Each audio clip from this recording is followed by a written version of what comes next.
Blue Table fans? That was a very limited shockwave. That was like a Silver Surfer shockwave.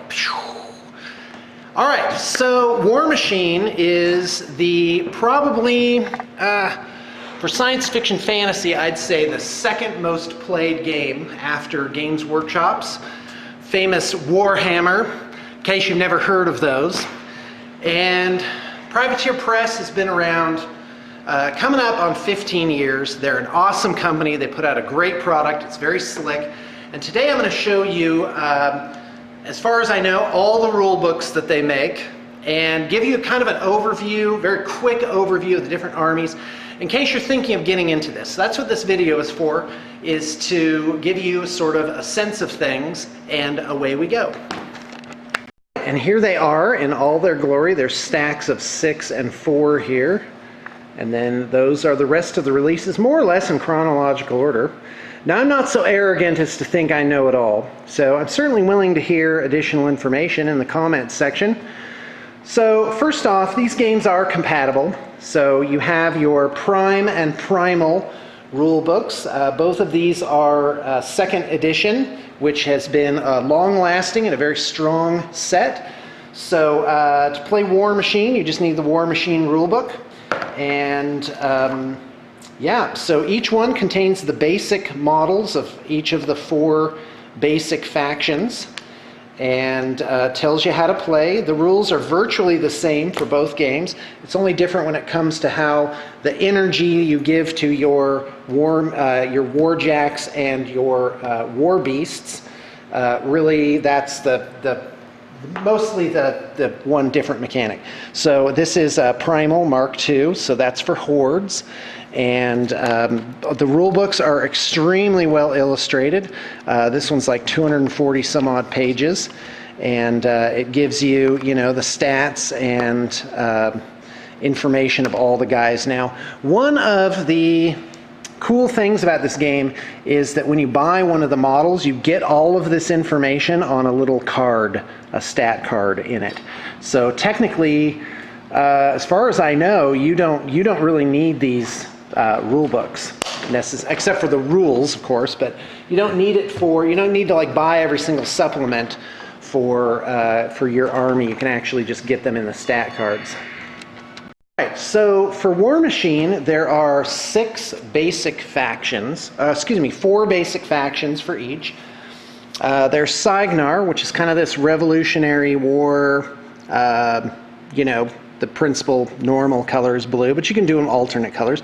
This is the ranged army, and they use a lot of lightning and stuff like that, so definitely a theme to that. There's Cawdor. In fact, let me give you the proper pronouncements. It's Cygnar, Cawdor, Crix, give you more details here in a minute, Crix, Menoth. Now, if you want to know my pronunciations, it's Menoth, Crix, don't these sound cooler? Come on, Cador, and Cygnar. So let's do this thing. So these guys have again, the kind of this, sort of like conglomeration of steampunk, colonial or, Civil War era type stuff going on to them. So, and by the way, these rule books, the art is just, yeah, look at that. The tricorn hats, come on. It's a dead giveaway. The art in them is just ridiculous. So evocative. And Cador, or Cawdor if you prefer, is kind of like the Russians. And this is kind of the slow-moving armored fist type thing. They can be fast, but really this is like, if you want defensive, boy, these are your boys right there. Oh, look at that, come on. Yeah, definitely this like Soviet Russia type thing going on there. Pretty cool. Their color is even red. Come on. So lots of cool things there. Yeah. So when you do an army, by the way, it's composed of, you're going to want like a warcaster. That's the leader. In fact, you have to have one. Each book has like maybe 4 or 5 of them. So like the Old Witch, here's a warcaster, and she kind of keeps the whole army together. It's kind of the leader of your army. They're all named characters. That's one thing I'm not enthusiastic about, but that's how it is. And So then each caster will have, I'd say, 2 to 5 warjacks, which are these machine guys, and they each have a cortex, like this little rudimentary brain that the caster can, focus his psychic ability on and control them on the battlefield. So, and then there's light ones and heavy ones, and the same pattern is in Hordes as well. So you have 2 to 5 jacks, and then you have some troops. You'll have probably 2 to 5 different units of troops. And they could be 3 guys or it could be 10 guys, usually not more than that. And then you have solos, which are just like one guy that does like a special thing. And so those are pretty much the 4 basic categories that will compose an army. So Cawdor is your sort of clunky, heavily armored guy.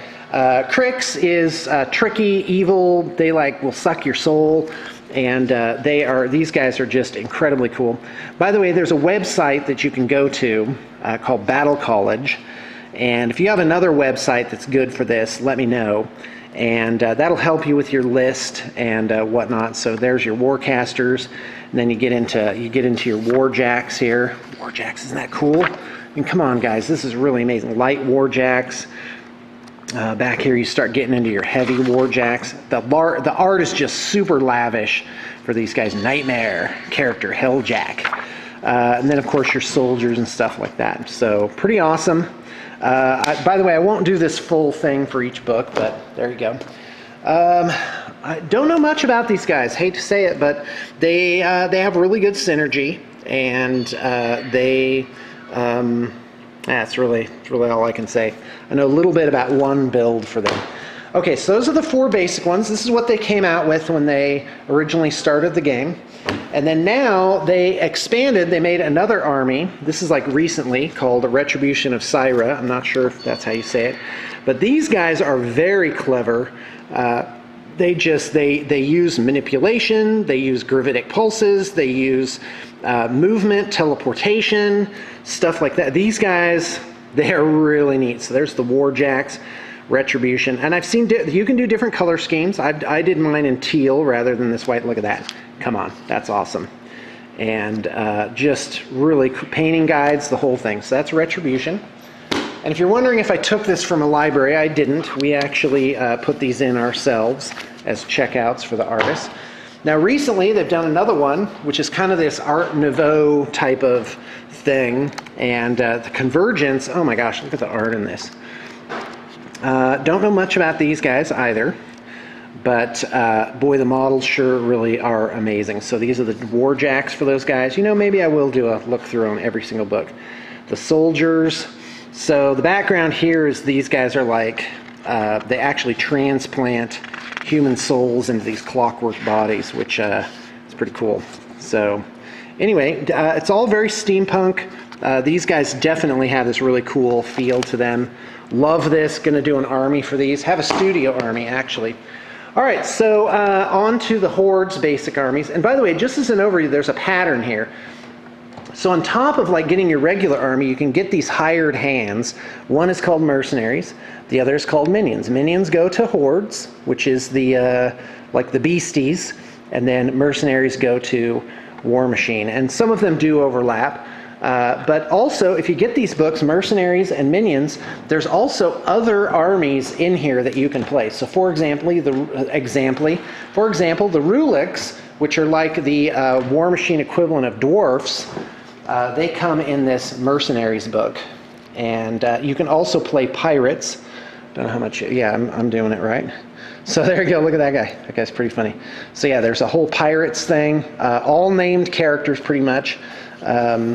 But there are some generic. So here's the dwarfs. This is what dwarves. Guy, Warhammer, you destroyed me.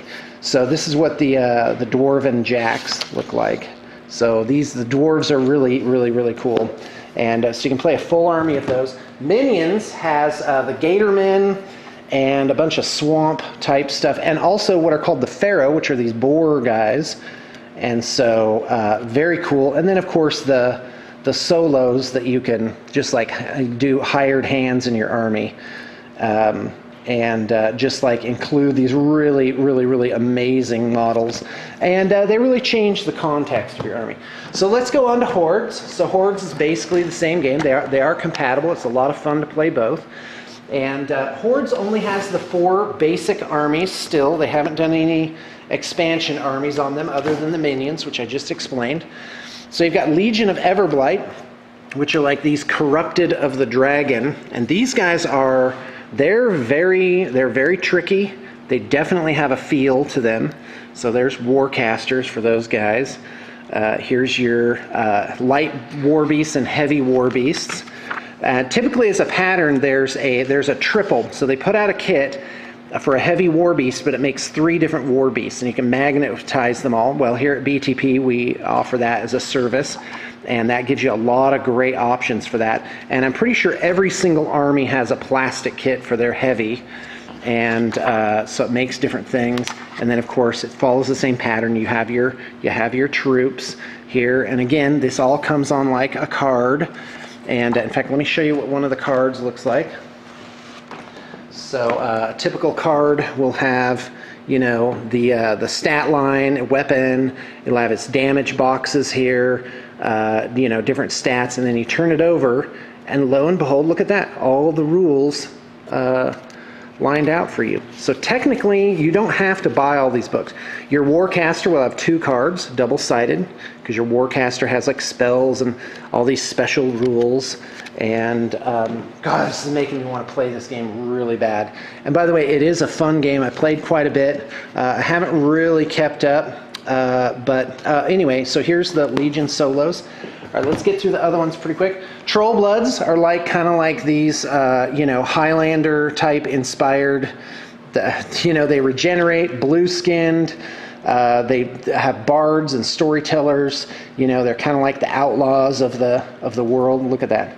So those are the war beasts. You've got troops here. These guys are awesome, by the way. You definitely need a unit of those. And they ride buffalo. They have like buffalo riders. Look at those guys. Isn't that awesome? Oh, that's amazing. Troll Bloods definitely have a really cool feel. If you chop off a piece of one, it will actually grow into a whole troll. That's kind of how they propagate there. So a lot of cool stuff there. Troll Bloods are definitely a good beginner's army. You have Circle of Orboros. This is, in my opinion, the finesse army of the group, and is definitely my favorite to play. Love Kaya here. So Warcasters, you got your War Beasts, which fall for this book. You got the ones that are like these golem type things, and then you have the big beasties, the furred creatures. So again, like druids and, oh my gosh, like these little werewolf guys, skinwalkers, and then of course your solos and whatnot. Last one is Scorn. These guys dwell in the desert. They're very organized. They capture and torture these creatures, like these giant elephant things called titans. And yeah, they play with spirits. Everything like has hooks in its flesh. So Scorn definitely have a feel to them. Doing this army in a different color scheme can be very striking. Yeah, there's the troops. They have amazing models, just absolutely outstanding. Scorn are a ton of fun. Now, every book, by the way, has what are called these tier lists. So this is a good way for a beginner just to, you know, straight up just kind of play like this generic list. Like you pick your guy, and then you just start putting this stuff in. So they do give you that option, and there are little advantages, you know, like if you do your army exactly like it outlines, then you get like benefit. So that's cool. Not everybody loves that, but I do. I like it. It's a no-brainer, and those lists do play pretty well. All right, so I already talked about minions and mercenaries. So these actually have, you know, pirates and dwarves, and you have the gatormen and the pharaoh, which are like this boar men in the minions, as well as, of course, the individual things. So let's set those aside. And now, we're on to the expansion books. So they've put out 5, and they do follow a pattern. So Domination and Wrath came out at roughly the same time. Domination for Hordes, Wrath for War Machine, and these had like these really cool battle engines. They put like these supersized things in it. So everybody got a little love in this book. So they give like additional warcasters. There's different, you know, machines that they could have. Yeah, Lord Exhumator. Hold on, let me just find the cool thing. Where is it? Come on. These are just all units. Look at that. Wraith engine. So this model is like this enormous figure. It's really absolutely fantastic. And so, yeah, even Retribution got some cool new stuff here. Hold on, let me get to the big guy. And these models are absolutely huge, too. There it is. The Arcantrix Force Generator. So really cool stuff. This is actually almost like actual size of the figure. Not life size. That'd be like 50 feet tall. So, I mean, it's so lavish. People have no idea how much. Like right now, in terms of model range, this game, I'd say safely, this game has the same range as like Warhammer Fantasy. It just, there's so much out for it that typically if you pick an army, you're going to have like 30 to maybe 50 or 60 different choices of models to put in your army.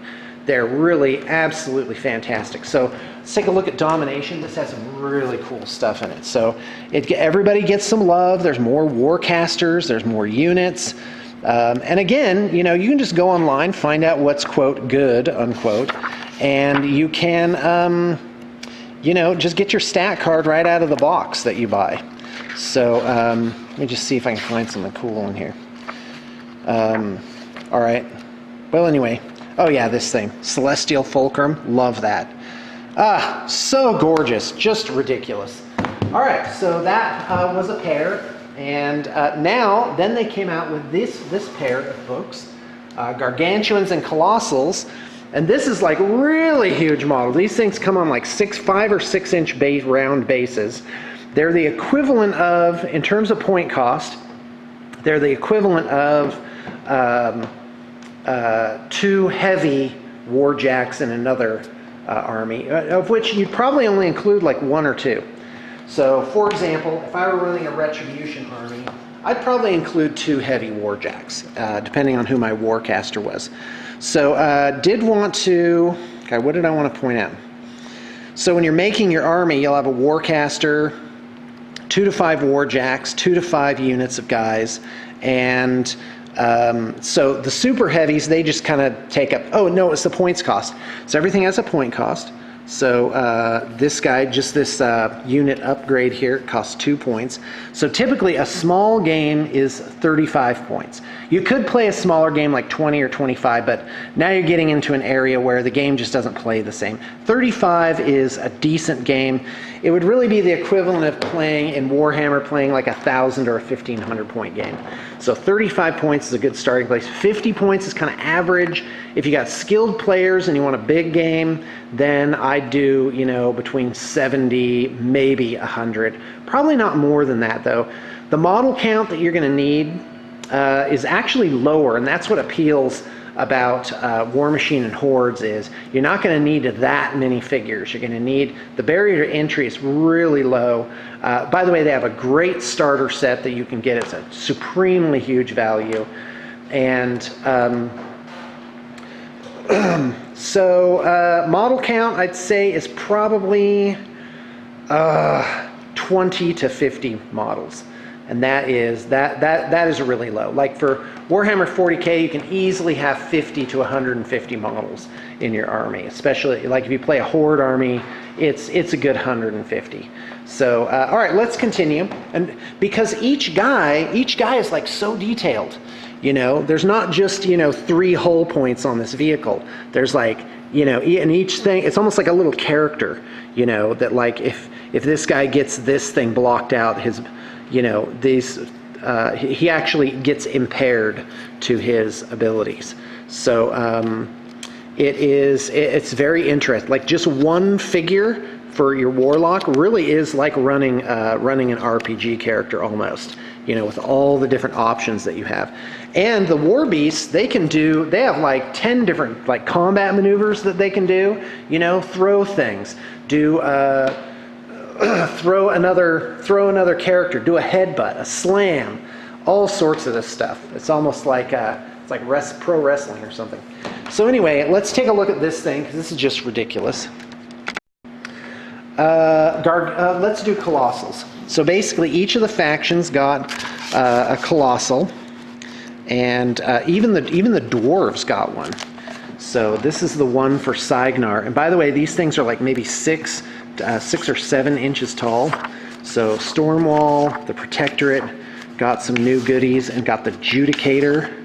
Oh, look at that guy. Oh, hold on, there's got to be some art. There you go. Ridiculous. Flamethrowers, I flame you. Okay, Kador got the Conquest. Look at the art on that. Absolutely ridiculous. So Crikes. Let's see if I can find the other ones really quick. Yeah, Retribution got the Hyperion. Cool name, cool model, does a cool thing. This thing's got it all. Absolutely fantastic. So much fun. And yeah, this book is new, by the way. You can kind of hear it cracking. So Colossals, fantastic, makes me happy. Gargantuans, so same thing, but for Hordes. And they just got like the 4 giant guys. The one for Legion is like this really cool dragon thing. Absolutely ridiculously awesome. All right, so let's keep going. Scenarios, extra character. Look at that. That is so cool. What the what? Yeah, you need to commission one of these like right now. A mammoth.